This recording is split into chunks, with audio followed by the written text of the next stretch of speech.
کشف المحجوب میں حضرت داتا گنج بخش علی حجویری رحمۃ اللہ علیہ اب فرماتے ہیں کہ وجد کی کیفیت بیان نہیں کی جا سکتی، کیونکہ وجد یہ وہ غم ہے جو محبت میں ملتا ہے، جو عشق میں ملتا ہے، اس لیے یہ بیان سے باہر ہے۔ اور وجد طالب اور مطلوب کے درمیان ایک راز ہے جسے بیان کرنا مطلوب کی غیبت کے برابر ہے، یعنی اب یوں سمجھ لیجئے کہ وجد عارفوں کی صفت ہے۔ اچھا، یہ وجد کیا ہے؟ اکثر لوگ سوال پوچھتے ہیں کہ وجد کیا چیز ہے؟ تو یہ جو وجد ہے نا، یہ ایک ایسا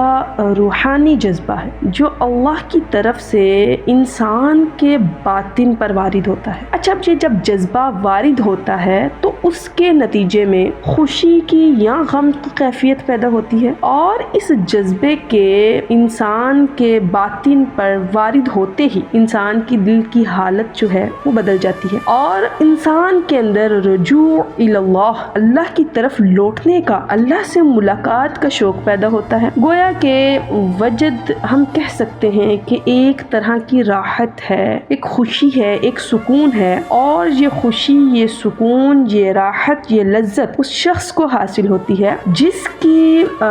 جو صفات نفس ہے یا جس کا نفس مغلوب ہو، اور اس شخص کی نظریں جو ہیں وہ اللہ تعالیٰ کی طرف لگ جائیں، تو پھر انسان کے اندر یہ کنڈیشن پیدا ہوتی ہے، یہ کیفیت پیدا ہوتی ہے، اور یہ کیفیت پھر انسان کے جو اندر سے چلتی چلتی انسان کے باہر تک آتی ہے۔ حضرت جنید بغدادی رحمۃ اللہ علیہ، آپ سے پوچھا گیا کہ کچھ لوگ محفل کے دوران وجد میں آتے ہیں اور پھر دوران وجد بے قابو بھی ہو جاتے ہیں اور وجد سے گھومتے ہیں، تو اس کے بارے میں آپ رحمۃ اللہ علیہ نے ایک رائے بیان فرمائی، اور آپ نے فرمایا کہ انہیں چھوڑ دو، ان لوگوں کو اللہ کی محبت میں چھوڑ دو، کیونکہ طریقت نے ان کے دل کاٹ دیے ہیں۔ اگر تم ان کی لذت سے آشنا ہو جاؤ تو چیخنے، چلانے اور کپڑے پھاڑنے میں ان کو مغرور سمجھنے لگ جاؤ۔